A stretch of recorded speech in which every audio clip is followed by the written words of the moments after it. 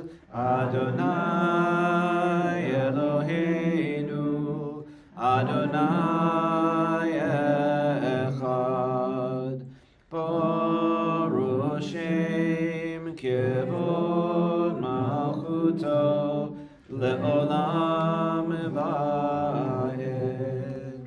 Can I have a seat? And we're going to continue with V'ahavta. It's on page 12.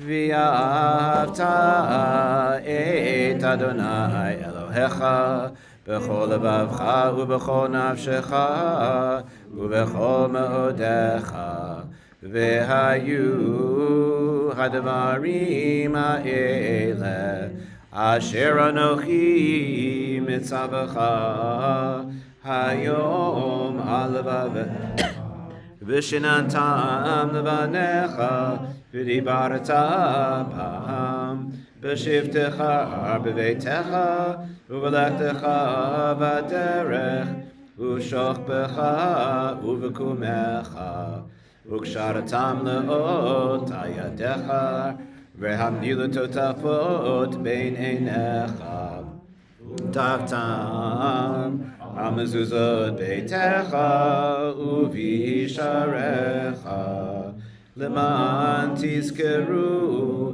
ועשיתם כל מצוותיי והייתם קדושים לאלוהיכם אני אדוני אלוהיכם אשר הוצאתי אתכם מארץ מצרים להיות לכם לאלוהים אני Adonai Elohechem. On page 16, we will join together in singing Mi Chamocha. I was just on my way down here. I happened to catch the sound of the Hebrew school students with Sarah Abner singing Mi Chamocha, and it's this angelic and very beautiful sound to hear all those little kids singing Mi Chamocha with such gusto. So, okay. Mi Chamocha ba'elim Adonai, Mi Chamocha nedar b'kodesh, Nora tehilot osef ele, Nora tehilot osef ele. Malchutecha ra'uvanecha bokei hayam lifnei Moshe u'Miriam ze'elianu v'ya'amaru Adonai imloch le'olam va'ed v'ne'emar ki fada Adonai et Yaakov u'ga'alo miyad chazak mimenu Baruch atah Adonai Ga'al Yisrael. Amen. Page 18.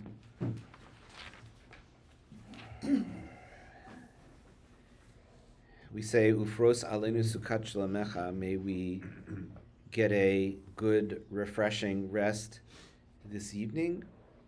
May peace come to us in that way, and may alenu, all of us in the world, know peace. Uferos alenu sukat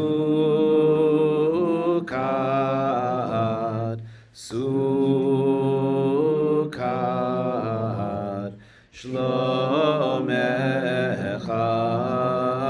uferos aleinu Sukkot, Sukkot, Shlomecha, ya la la la, ya la la la, ya la la la la la la la la la, la la la la, ya la la la.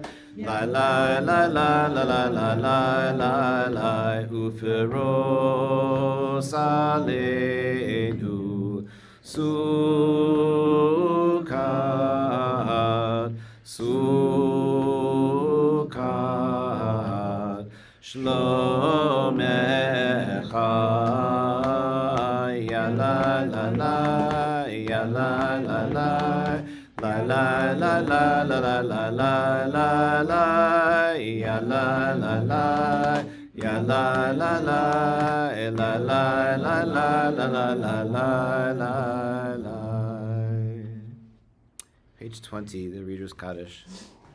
Yikadal v'yikadash shemei Rabba v'yalmadi v'rachirute v'yamlich malchute v'chayechon v'yomechon v'chayrecho beit Yisrael ba'agala u'bizman kariv v'imru Amen. Yehi shmei Rabba mevorach la'alam u'lamei almaya yitparach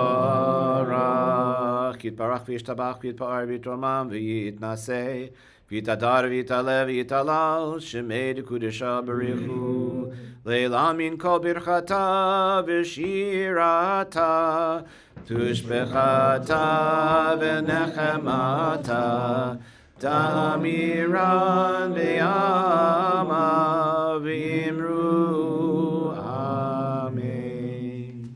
Beautiful. So page 74 is where the evening tefillah starts. We'll sing the first few blessings together on the even-numbered pages and then just go off on our own. And you can sit whenever you feel like you're finished.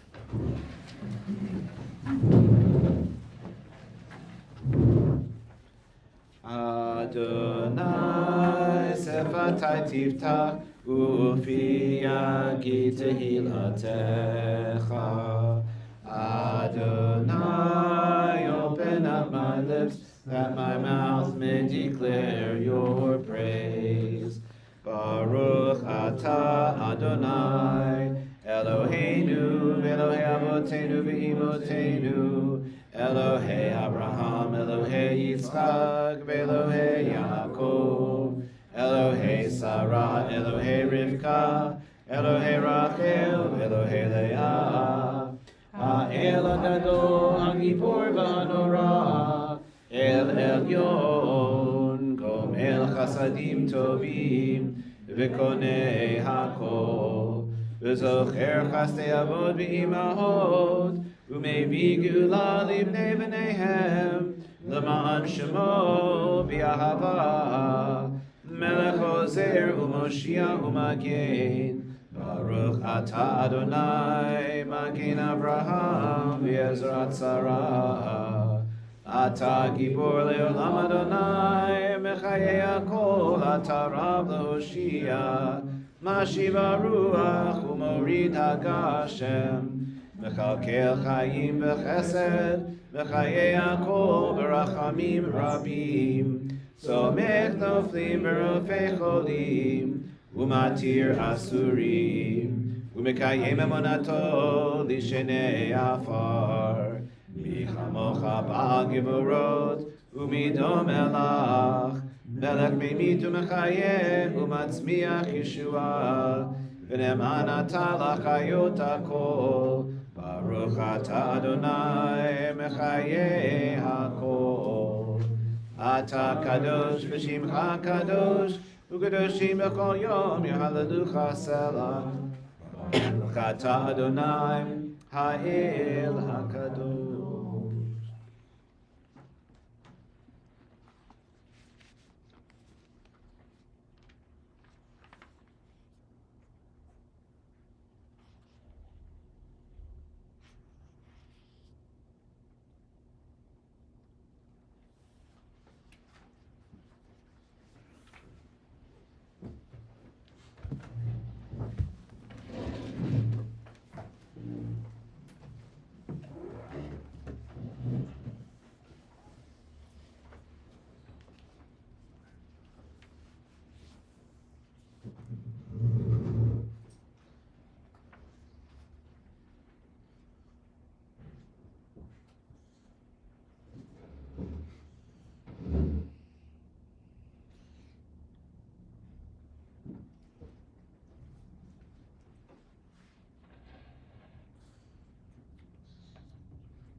יהיו לרצון אמרי פי והיון ליבי לפניך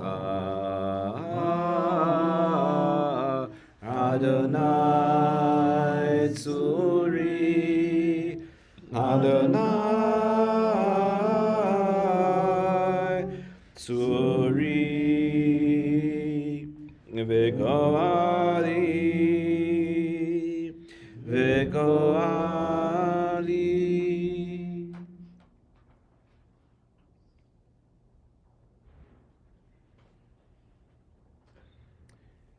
Good evening, everybody.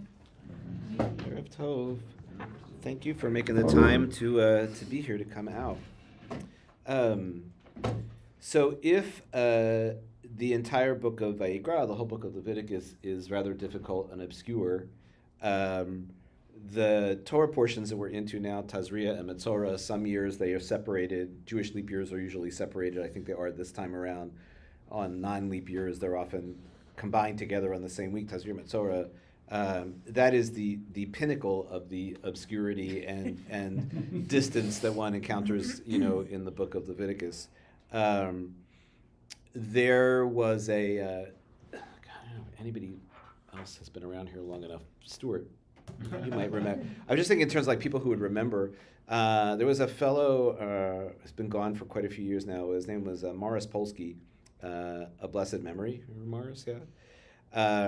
And Morris was a retired dermatologist, and every year when we got to Tazria Metzora, he would this was his thing. He would get up and give the Torah commentary, and he would give a Torah commentary because Tazria Metzora is about a number of different ailments. It tells about a number of different things, but it talks particularly about skin diseases, and he would get up and talk about why. Because the Torah talks about the person with this their skin getting scaly. The Greek word for scales was lepra, and thus this was mistranslated as leprosy. And Dr. Polsky every year would get up and give a learned discourse on why this is not leprosy, and would talk about all these different things. So, what do you do if, like me, when I was 13, you are the unlucky 13-year-old that lands this as your Torah portion? I was fortunate for two reasons. One of them being that the conservative shul that I grew up in didn't have kids read the translation. And I guess I was also lucky in that the kids didn't write a Devar Torah either. So I never had to I got a cantor, an LP from the cantor, and I sat with, and listened to the thing and learned my parts, and that was it, and really had no idea what it was about. In a context in which children, imagine the cruelty of having a 13-year-old stand up and talk about skin problems, right? I mean, it just seems unnecessarily, vicious. At Temple Bethel in Great Neck, back in the day, I'm guessing it's not this way anymore, this whole series of Torah portions in Leviticus for 3 or 4 weeks, we would just not read the portion of the week, and we would read Kedoshim instead. Because then the kid could get up and read verses like, you shall love your neighbor as yourself, and you shall leave the corners of the field unharvested for the poor and the stranger, and not have to read the icky, diagnostic manual of how, what's what. All that said, over the years, and I've said this a bunch of times, I know, some of the most beautiful bar and bat mitzvah divrei Torah that I've ever seen have been written by kids on these portions, because there are issues here that teenagers tend to really resonate to. For example, I would sometimes say to bar mitzvah students, I would say, well, of all the ailments the Torah could have talked about, didn't talk about impacted wisdom teeth or gallbladder issues or anything like that. Why does it talk about tzara, skin diseases? And the kids are quick. They would say, well, because you can see it. We can see it. Well, how do we feel about people who, look different or seem sick or whatever, and the kids say, well, we're often afraid of those people. I will never forget, I had a girl, this is way back in Great Neck, so this could be 36, 37 years ago. I can still picture her. Her name was Liza, was her first name. And she had this very she looked Mizrahi. I mean, she looked Sephardic. She had dark skin and this big head of curly black hair. This was her portion. I remember talking to her about it. And she said, I understand this portion. And I said, how so? She said, I have this little birthmark. And she had this little bit of discolored skin, like right at the corner of her mouth. She said, and I know from experience that if somebody gets really mad at me and wants to hurt my feelings, that's what they're going to seize on. They're going to talk about this, thing that I have on my face. So she really got it. She really got it. And other kids have had other wonderful things to say about it too. The other piece of this that the teenagers can really relate to or make something of is the fact that the priest, the Kohen, because this whole manual of how you know whether it's really tzara'at or not is for the priests, if the priest determines, the priest is not serving a curative function here. This is another thing Dr. Polsky loves to talk about. This is not medicine. This is pre-medicine. It's pre-science. They may have had some sense of things spreading, of contagion, but there's no germ theory yet, right? They don't know. Whatever it is, it's pretty clear that our ancestors are afraid of this. If the priest determined that it was tzara'at, the first thing they would do would be to isolate the person. They would put them outside the encampment for 7 days. And then for a series of visits, the priest would go out and look at the person and determine if they had recovered. And there seems to be an assumption in these texts that the person will recover. This is not fatal. This is not forever, but keep them outside the camp. So I would talk to kids about the fact that really what the priest is doing here is determining when somebody has to be isolated and when somebody can be brought back into the community. And I have yet to meet a teenager who couldn't relate to the idea of people making judgments about who's in and who's out, right? And we would have conversations about we all play that role sometimes, and are we welcoming to the people who are, do we make harsh judgments about who's in and who's out? The only other thing I want to say about this is that this really extends not just to bar and bat mitzvah students, but into the whole tradition, in that it is sometimes some of the hardest, most off-putting, most remote from our lives texts in Torah that call forth some of the most inventive and beautiful interpretations on the part of the rabbis, because by the time they're writing, many of them, there's no temple in Jerusalem, there's no sacrifices like the sacrificial system, and this whole Torah system of ritual purity and impurity is no longer relevant. It doesn't exist. So how are they going to make meaning from this? And they often do it quite successfully. There's a whole other line of interpretation on these portions that has to do with gossip and slander and hurtful speech, and how they get into that. That's a whole other thing. But superficially and maybe even in depth, kind of icky, but yet amazingly useful in terms of talking about things that we think we're better than or have gotten past, and the same human impulses of fear and so on are, we're still there. Anyway, okay, that's what I got. Inside back cover sticker, Aleinu.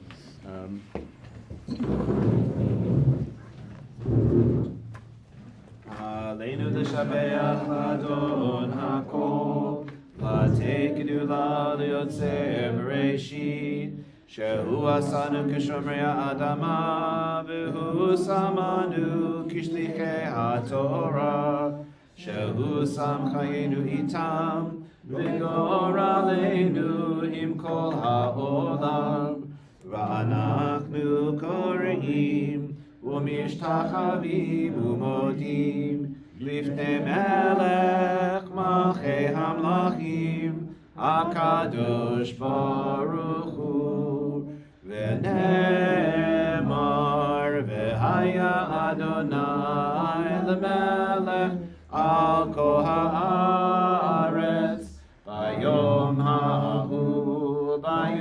ha'ahu, yeh Adonai echad, u'shemo echad.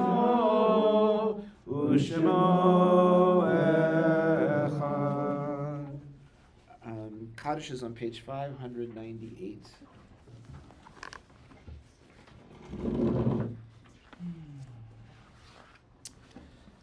I want to again call to mind all of the innocent victims of war and terror in Israel, Gaza, the Middle East, and wherever those terrible things happen. Before Kaddish, and in addition to that, does anybody have any names they want to mention? My mother, Genevieve Nussbaum. My dad's yard site's coming up, Elliot Moser. Okay. Page 598. Yit Gadal, V'yit Gadash, Shemei Rabba, V'yalma, Livrach, V'yute, V'yamlich Malchute, B'chayechon, U'vyomechon, U'v'chayei D'chol Beit Yisrael, Ba'agala, U'vizman Kariv, V'imru, Amen. Yehei Shmei Rabba Mevorach, La'alam U'la'almei Amaya, Yitbarach V'yishtabach, V'yitpa'ar, V'yitramam V'yitnaseh, V'yithadar v'yitaleh v'yitalal shemei d'kudesha berichu Le'ela min kol birchata v'shirata tushbachata v'nechemata da'amiran b'yalma v'imru Amen. Yehei shlama rabba min shemaya v'chayim aleinu v'al kol Yisrael v'imru Amen. Oseh shalom b'mramav hu ya'aseh shalom Aleinu v'al kol Yisrael v'al kol yoshvei tevel v'imru Amen.